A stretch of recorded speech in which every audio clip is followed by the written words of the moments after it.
Hello again.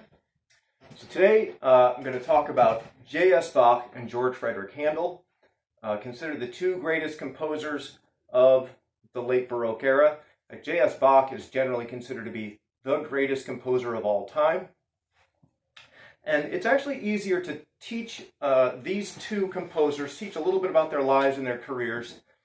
It's easier to do it in tandem, in other words, comparing and contrasting the two of them, because there are a lot of interesting similarities, things they have in common, but even more interesting differences. And these differences kind of explain why their careers took different paths, etc.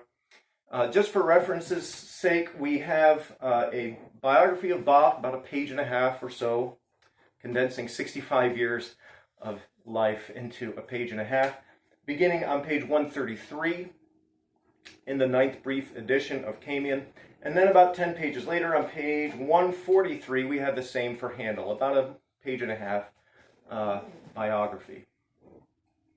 So let me start out with the parallels, the similarities between these two composers. First of all, they were born the same year, 1685. They were also born in the same part of the world. They were born in northern Germany. I believe that the towns they were born in, Bach was born in Eisenach, and Handel was born in Halle, which I believe are something like 60 miles apart. I should have Googled this beforehand to check on that, but not too far apart from each other. They were also both considered to be among the greatest keyboard players of their time, and keyboard was their primary instrument. Of course, they could play other instruments as well. They were both good violinists, for example. But keyboard was their main instrument in both cases. And I'm just going to note again, notice how I use the word keyboard rather than organ or harpsichord or certainly piano. So just keeping in mind our main keyboard instruments of the time, there's actually only really two of them, the organ and the harpsichord. The piano, although it was invented in the late Baroque era, it doesn't really catch on and come into widespread use until the classical era. So just kind of keep the piano off to the side for a moment. The harpsichord and the organ were used more or less interchangeably, and composers and performers of the time didn't really think of themselves as either harpsichordists or organists. They just considered themselves keyboard players, and they would write pieces for keyboard. And so Bach and Handel were certainly probably the two greatest keyboard players of their time. Okay, so three big similarities. Born the same year, in the same region, northern Germany, and both primarily keyboard players and among the top players of their day. And right about there is where the similarities end. And the rest of what I'm going to talk about are differences between the two of them. And these differences help explain why their careers and lives took kind of different paths. So the first difference I'm going to talk about is that although I just said a little while ago, J.S. Bach is today considered the greatest composer of the Baroque, and by most people like myself, the greatest composer of all time. However, in his own time, that is during the late Baroque era, Bach was not particularly famous, was not all that well known, certainly as a composer. He was fairly well known as a keyboard player among people who knew about keyboard players, who were into that kind of thing, right? But that's going to be a sort of a narrower arena within which to be well known or famous than as a composer, right? It was Handel, actually, during this time, who was considered by most people to be the greatest living composer. And so in their own time, and remember, their own time is the exact same time, they were born the same year, Handel was far more famous than J.S. Bach.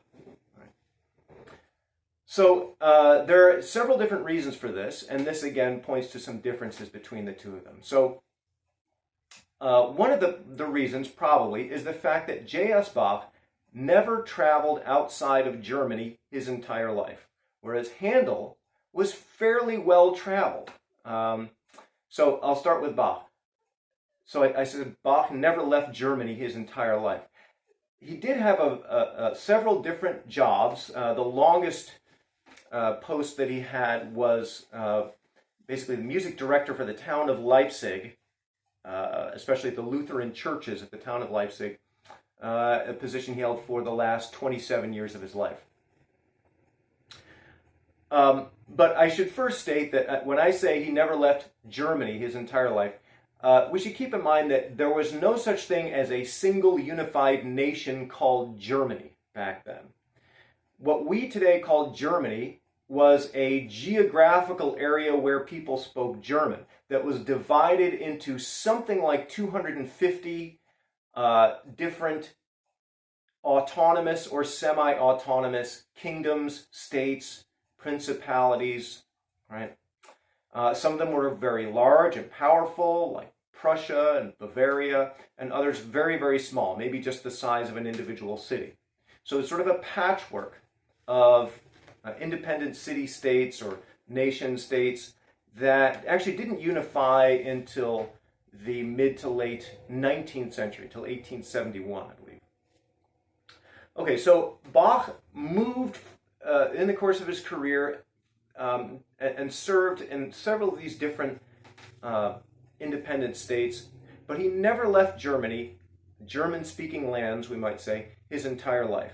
Now, keep in mind that this is during a time when there is no such thing as the radio or certainly YouTube. Now, there was printed music, and of course, if your music could be printed and distributed and sold internationally, you could become fairly well known that way.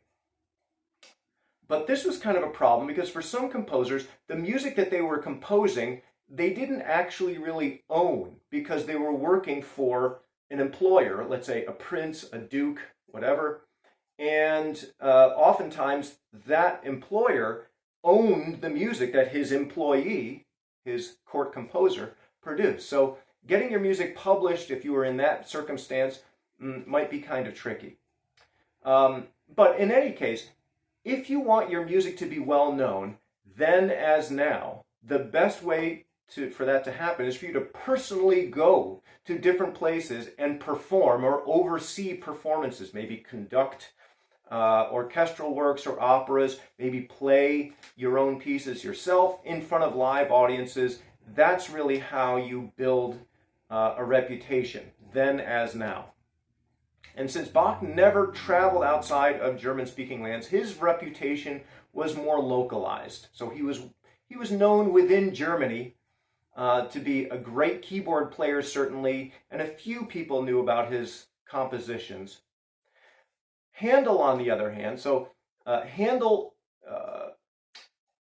early in his career, moved from Germany, like when he was in his early 20s, moved and spent a couple years in Italy, actually. And the reason he did this, and again, this points to another one of these differences, from the very beginning of his career, Handel was most interested in opera. Now remember the significance of opera. This goes back again to the beginning of this unit. Opera was the big leagues, was the major, the biggest, it had the biggest scale, the biggest budget, it had the biggest audiences of any of these different genres that we've talked about. So if, for example, your goal was to become famous and well known as a composer, then opera would be the genre that you would want to specialize in. And if that's what you wanted to do, if you wanted to break into the world of opera and develop a reputation for yourself as an opera composer, Italy would be the place to go, because Italy, after all, is the birthplace of opera. It's most embedded in the culture there, right? So you would want to learn and master that style in the place where it was most popular, where it was invented. It's sort of like today, if you wanted to be a film composer, you would move to Hollywood and you would try and break into that world. If you wanted to compose musicals, you would go to New York City and you try and break in to the world of Broadway. You'd want to physically be there to make connections, etc., etc.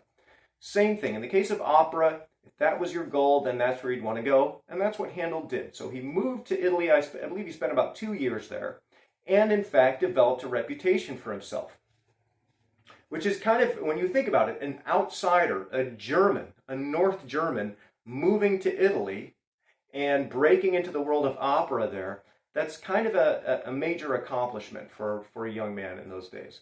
So, based on this reputation, Handel got a job, a very prestigious job, back in Germany.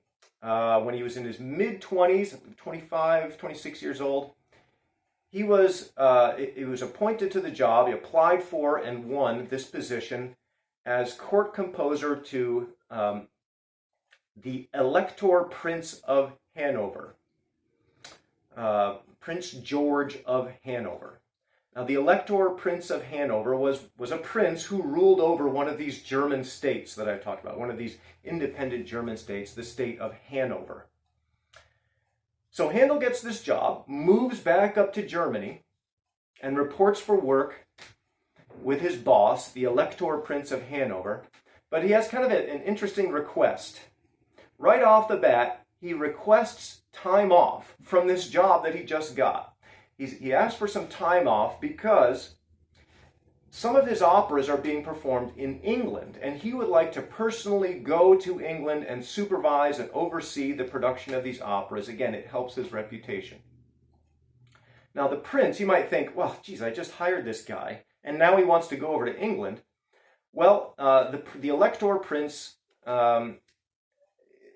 agreed to this request, and in fact, this kind of thing actually brought more sort of glory to the prince himself, more prestige, because his employee, his court composer, is making a big name for himself in England. So by all means, go ahead, go to England, and because that will be sort of whatever glory you win over there will be reflected upon me, your boss, your prince, your patron. So go ahead, go to England, just don't be gone for too long. Handel ended up spending the rest of his life in England due to some kind of interesting circumstances. So Handel moved to England when he was in his late 20s and ended up spending the rest of his life, I believe he had almost 50 years left to live at that point. Handel died in 1759, having spent the majority of his life in England. Okay, so why was he able to stay in England although he had this job back in Germany? Interestingly enough, this is sort of historical sidebar that the book doesn't really mention, but when Handel moved to England, the Queen of England at that time was Queen Anne. Queen Anne, sadly, although she had something like a dozen children over the course of her life, none of them survived to adulthood, and she died without having any heir to the throne. So it was determined by looking at all the various relatives to the queen. Of course, there was a law in England at the time. There could be no Catholic monarch sitting on the throne in England. So they had to look at the Protestant side of the family and look at the family tree. And actually the person who had the closest connection and the strongest claim on the throne to be the next monarch of England was Handel's old boss in Germany. Georg Ludwig, the Elector Prince of Hanover, actually was related to the English royal family, and he became George the First, King of England. He's the first of the Hanover kings. If you know your English dynasties, the Hanover line of kings includes George the First, George the Second, and George the Third, whom we rebelled against back in 1776 and all of this. Right, so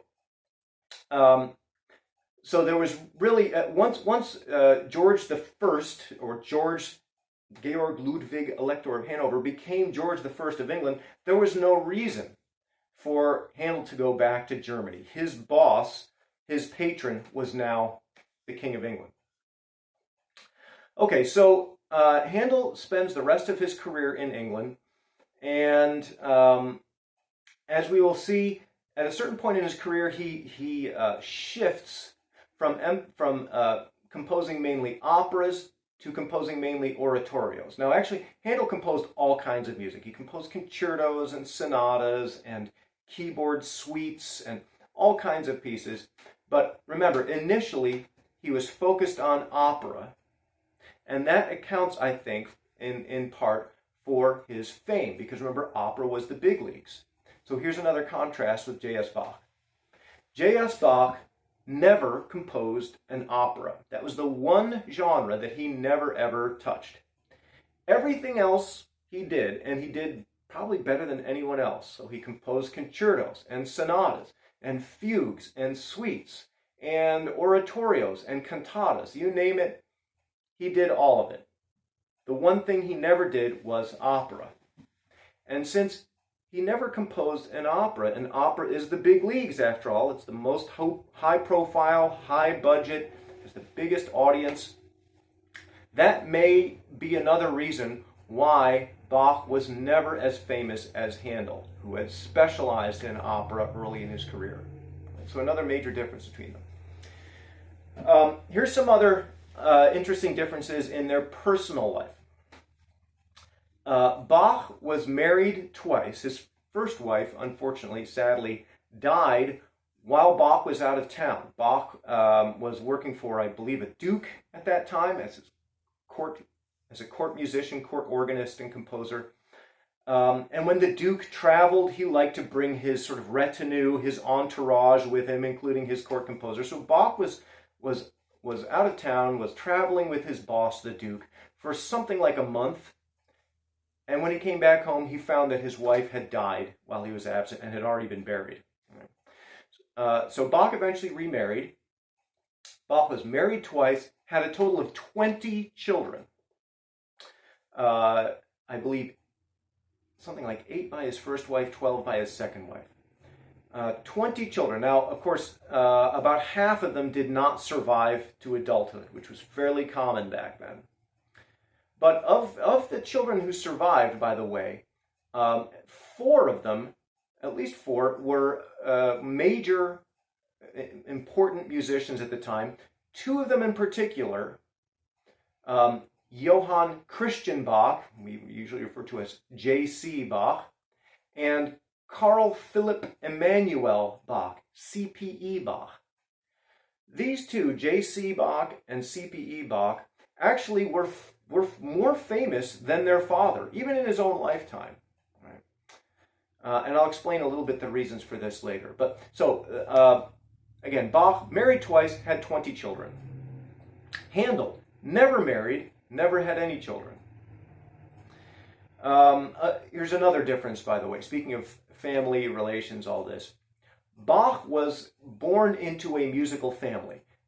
Music was kind of like the family business. And I don't mean just Bach's immediate family, but his grandfather, his father, his uncles, his cousins, and as we've seen, his own children, his nephews. There were so many musicians, professional musicians named Bach in northern Germany at this time, that the name Bach, which actually in German simply means brook, the name Bach became synonymous with musician, because they were all named Bach in that part of the world. Like, oh, who's the Bach in this town?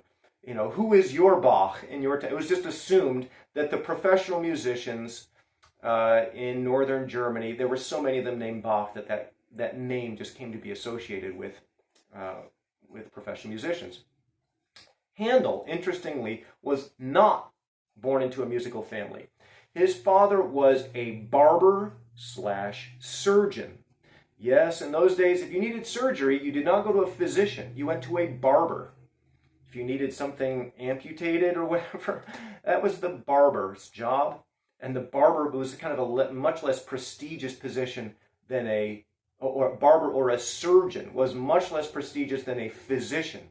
A physician would come to your house and try and make a diagnosis of your ailment and would prescribe medicines, but he would not cut you open. That was kind of like beneath him. That was a job for a butcher or a barber or a surgeon. Anyway, that's what Handel's father was a barber surgeon. And Handel's parents wanted young Handel to be like a lawyer, something, some good, solid, respectable, prestigious kind of career. But Handel loved music from an early age and would kind of sneak away and play music There's a famous story of the Handel family visiting some friend's house, some family friend or relative, and Handel kind of sneaking up into the attic and discovering a harpsichord up there and practicing the harpsichord. So Handel had kind of a rough time, apparently, trying to convince his family to support him in becoming a musician rather than, let's say, a lawyer. But eventually he won out, and that's what he was allowed to do. Kind of unusual for the time, by the way. In those days, you know, sort of like in Bach's time, it was just kind of expected that a young man would follow in his father's footsteps and kind of inherit the family business, whatever that may be. Musician, shoemaker, barber, surgeon, whatever. Okay, so now another interesting parallel. Although both Bach and Handel lived fairly long lives for their time, Bach, of course, we remember, died in 1750, and that's the year that we use to mark the end of the Baroque era, really in honor of Bach. Handel lived a little bit longer, lived until 1759. Interesting coincidence, again, this will not be on the test, I just find it kind of interesting. When Bach died, the reason he died, actually he was in pretty good health for an old man, for a 65-year-old man, but he was going blind. He had cataracts, and so it was decided that they were going to call a famous English eye surgeon to remove these cataracts. And I don't know about you, but even the idea today of having surgery on my eyes, I think maybe I'd rather just kind of go blind. It kind of freaks me out. But imagine having eye surgery in the year 1750, when, first of all, doctors and surgeons really didn't know what they were doing. And second of all, they didn't have anesthesia, and, you know, so Bach had eye surgery in early 1750, I believe, and the surgery was unsuccessful, but also he developed an infection that he never really recovered from. I believe about 6 weeks after this eye surgery, Bach died, and directly as a result of the complications from this eye surgery. Handel, years later, also had eye surgery from this same physician, also unsuccessful in his case. Now, Handel survived the surgery, but he was blind in his later years. Interestingly, Bach and Handel never met. Now, Bach was well aware of the other composers of his day and studied their works. For example, he knew very well the music of Corelli, the music of Vivaldi. For example, he even made some arrangements of Vivaldi violin concertos. He rearranged them for keyboard and orchestra rather than violin and orchestra. So Bach was very familiar with Vivaldi. Bach was also very familiar with the music of Handel. Handel was, of course, the big famous composer of the time. Handel was not all that familiar with Bach and seems to have been kind of dismissive, apparently didn't really think that much of Bach, probably didn't know his music all that well. There was one occasion, apparently, when Handel traveled from England back to Germany to visit his mother. And at the time, Bach was living only, a few dozen miles away. And he had heard that Handel was coming back to the area, was visiting his mother. So Bach decided, hey, let's go pay him a visit. And they got in the coach or whatever and rode off in the direction of Handel's house. And apparently they got there, knocked on the door, servant answered the door, and Bach said, is Mr. Handel home? Oh no, I'm afraid he's gone out of town. Perhaps he could come back tomorrow. So they just kind of missed each other, and sadly these two giants of the late Baroque never actually got to meet in person. One other thing I want to mention about their musical styles, this is maybe another reason why Bach was less famous in his own time than Handel. And I already mentioned this a little bit in the very first lecture on the Baroque era when I was talking about the significance of those dates. 1685 at the beginning and 1750 considered the end of the Baroque era, really just because that happens to be the year that J.S. Bach died. I mentioned in that lecture that although Bach died in 1750, by the time of his death, the style that he was composing in, the very complex, polyphonic, late Baroque style was already starting to be considered kind of old-fashioned, right? So I would say even the last 20 years of Bach's life, right, from his, let's say, his mid-40s to the time of his death at age 65, that style was considered kind of too complex, too serious, too heavy, too difficult to follow with all these different simultaneous melodies and the polyphonic texture. And what people wanted at that time, as styles and fashions were changing, was something lighter, maybe more use of homophonic texture with one melody and accompaniment sort of in the background, right? This is the style that we are going to see as we shift into the style of the classical era, which will follow, right? But really, there's some overlap. It's a mistake to think, oh, 1750, the Baroque era ends. The style had already been starting to change really in the 1730s. And Bach was kind of left behind. Now, he was probably aware that he was composing in a style that was now considered old-fashioned. But like many old people, like myself, he probably just didn't care. You know, like, okay, that's what the kids, that's what the young people like these days. They like something simpler and lighter. They like homophonic texture.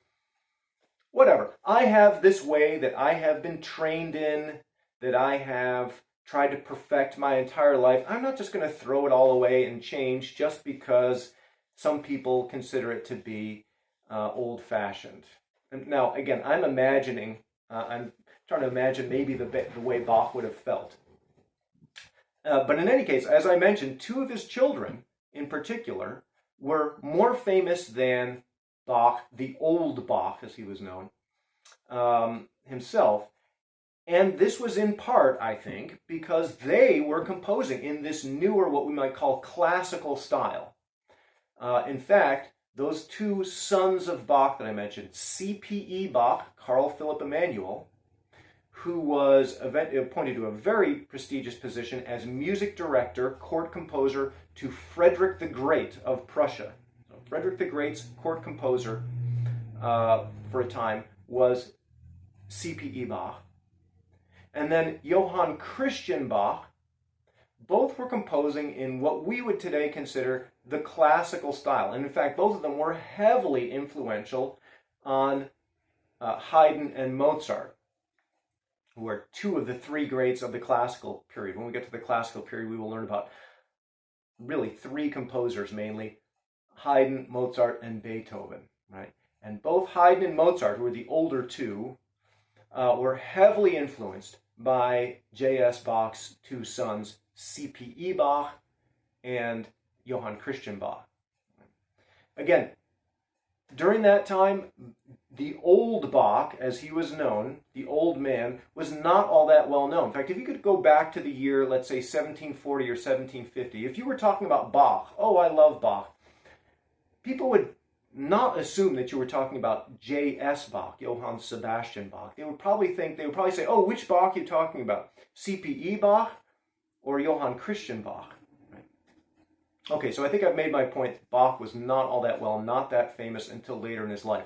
Actually, as we will see, the sort of revival in interest in J.S. Bach begins about 80 years or so after Bach's death, and it begins with the composer Felix Mendelssohn, who rediscovered some of Bach's works that had been set aside on a shelf for decades, had not been performed since Bach's lifetime.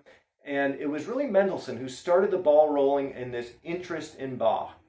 And to the point where today, almost 200 years later, Bach's entire works, as many as we have, now a lot of Bach's works unfortunately were lost.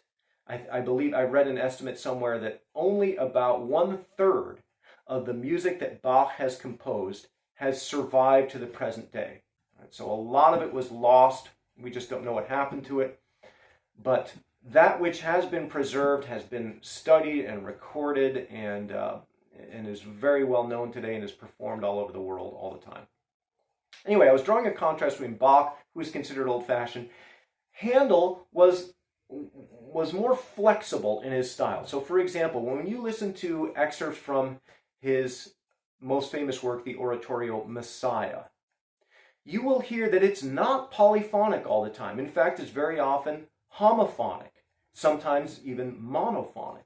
So Handel, I think, was more flexible in his use of texture, did not stick to this complicated polyphonic style as thoroughly as Bach did. His music is a little bit lighter, perhaps, a little bit more transparent, and it was therefore, I think, more appealing to people at that time. So I think Handel was more sensitive to changes in fashion and more accommodating, and again, that's maybe why he was so much more popular. I'll talk a little bit more about Handel when I talk about the oratorio, which is the last genre that we will look at. Now, lots of composers composed oratorios, but Handel is, I think, probably the most famous composer of oratorios, and his oratorio Messiah, which we all know, we hear it sung very often, excerpts of it at Christmas time, or sometimes even at Easter time, like right around now, is the single best known oratorio by far. Okay, I think I've covered everything I've intended to regarding Bach and Handel. Next lecture is going to be about the cantata, and I'll talk a little bit more about Bach in that lecture in his role as music director at St. Thomas's Lutheran Church in Leipzig, Germany, where he worked for 27 years and where a major part of his job was to compose cantatas. We'll talk about what a cantata is next time. See you then.